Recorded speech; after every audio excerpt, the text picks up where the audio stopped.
Hi guys, we are going into topic 10-2. So our WALT for today is we are learning to use models to multiply fractions by whole numbers. Okay, so here is our solve and share. How much tomato juice is needed for a group of 4 people if each person gets 1/3 cup of juice? How much tomato juice is needed if they each get 2/3 cup of juice? Solve these problems any way you choose. Remember, our WALT is multiplying whole numbers by fractions. I want you to pause me and try it on your whiteboard, on paper, however it is you want to do it. Okay, I hope you paused me. Now you can check your answers with me. So, how much tomato juice is needed for a group of 4 people if each person gets 1/3 cup of juice? I'm going to solve that step first.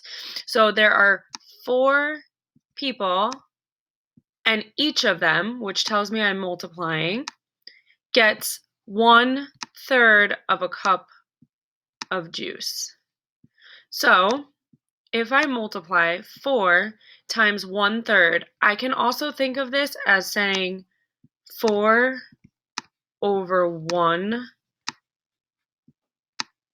times 1/3, because anytime you have a whole number, if you need to turn it into a fraction, you can put it over 1. I just like to do that so that it looks the same. So remember, I'm only multiplying my numerator. So 4 times 1 equals 4, and my denominator is 3 because I started with thirds. Remember, we don't want to change it because then it will change the size, and we don't want to do that. 4/3, that looks like an improper fraction. Well, we remember how to change that to a mixed number, right?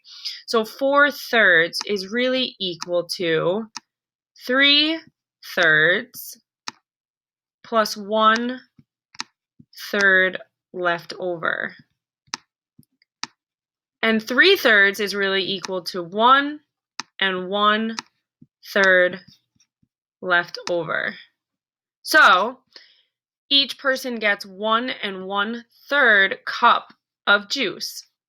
But we're not done. The next part says, how much tomato juice is needed if they each get 2/3 cup of juice? Okay, well, I still have the same 4 people. 4/1, times 2/3 cup of juice. Again, I'm only multiplying my numerator. 8/3, improper. 8/3 is really 3/3 plus another 3/3, which would make 6/3. Can I make another 3/3? If I made another 3/3, that would be 9. I don't have enough to make 9. So 3, 6, to make 8, I have 2/3 left over. So if I turn this into a mixed number, 3/3 is 1, plus another 3/3 is 2, 2 and 2/3. Okay. Visual learning. I'm going to take you to the video. Watch carefully.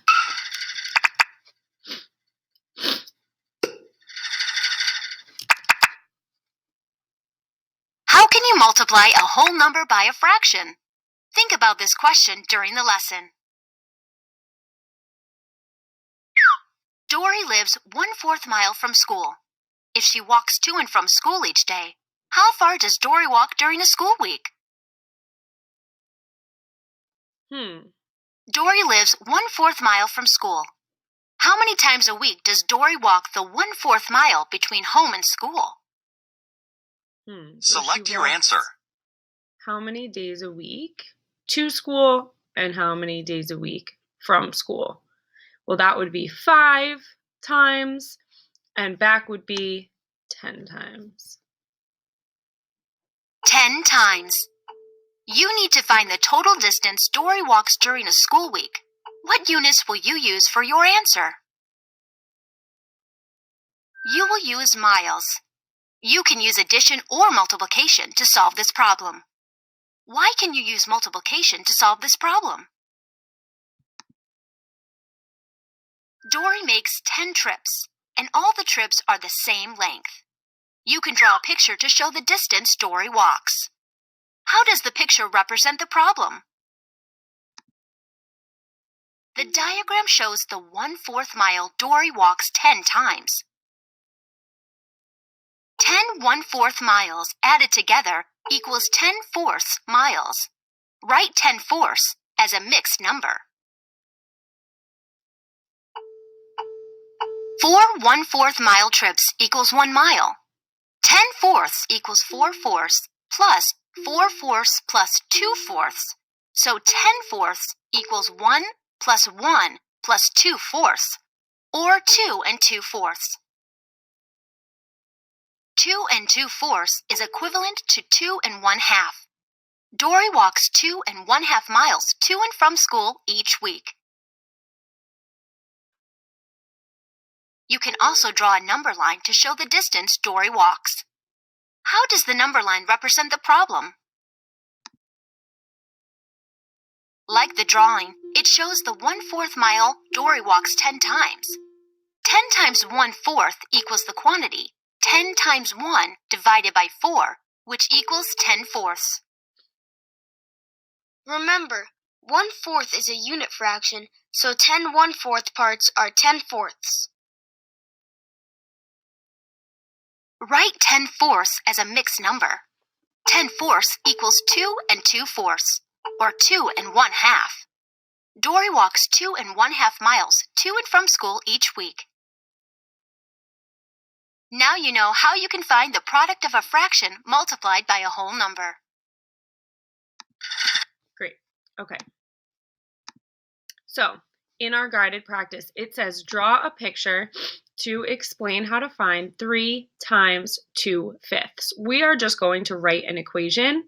So, we know that just like in multiplication, we are finding 3 groups of 2/5. So, I like to write it 3/1 times 2/5. Whoops, sorry, this is not easy to use, which equals 3 times 2 is 6, and my denominator stays as fifths.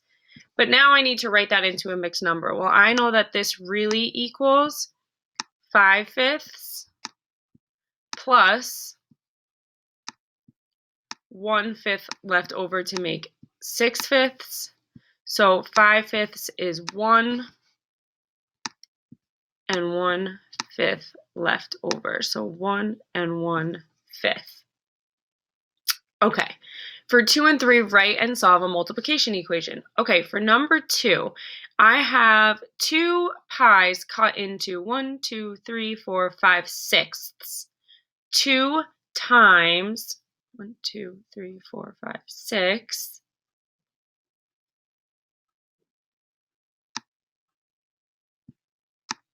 2 times 2 sixths. Okay.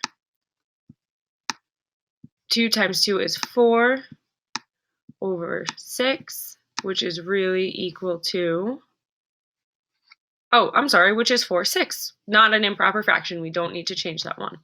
So that one can stay. We could reduce it by dividing by 2 and get 2/3 if we divided the top and bottom by 2, but that's okay. You can leave that as 4/6. Number 3. So we have 1, 2, 3, 4 times 2/3, because each arrow is representing a jump of 2/3. 4 times 2/3 equals 8/3. Okay, which is really equal to 3/3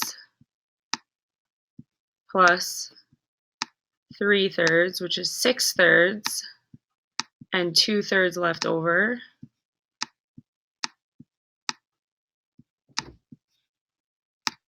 which is really equal to 1, 2, 2, and 2 thirds. Whoops. Okay. Okay, last word problem. A baker uses 2/3 of a cup of rye flour in each loaf of bread. How many cups of rye flour will the baker use in 3 loaves, in 7 loaves, in 10 loaves? So you know I love to split my board when I have lots of information.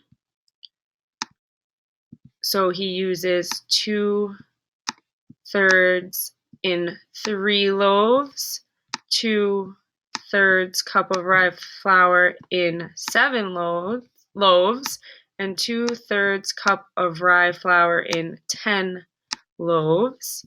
And I know that I am multiplying. So I'm going to organize all of my information this way. So 2/3 times 3, 2 times 3 is 6, and I don't want to change my denominator of thirds. 6/3, is really equal to 3/3 plus 3/3, which would make 6/3. So that's really equal to 1, 2, equals 2. Okay, so in 3 loaves, he uses 2 cups of rye flour. In 7 loaves, okay, 2 times 7 is 14 thirds. Don't want to change my denominator, which is really equal to 3/3 plus 3/3, which is 6/3. I can keep going. I want to get to 14 plus 3/3, which is 9/3. I can keep going. Plus 3/3, which is 12/3. I can't keep going, but I can do the leftover 2/3. So in 7 loaves, there are 1, 2, 3, 4 and 2/3 cups of rye flour. Okay, in 10 loaves, so 2 times 10 is 20 thirds. So instead of redoing it all, so I knew that 4/3 would get me to 12. So I know that 14/3 would get me to 4 and 2/3. So 14, we can do another 3/3. That would be 15. You know what? Okay, I feel like I was confusing you, so let me just start from the beginning. So 3/3, I just want to have enough room. 3/3 is 6/3. 3/3, that would be 9/3. We want to get to 20. 3/3 would be 12. Another 3 would be, so let's stop for a second to make sure. 3, 6, 9, 10, 11, 12, 13, 14, 15, 16, 17, 18 thirds. Okay, 18, and then there's 2/3 left over to make 20. So in 10 loaves, there's 1, 2, 3, 4, 5, 6, and 2/3 cups of rye flour.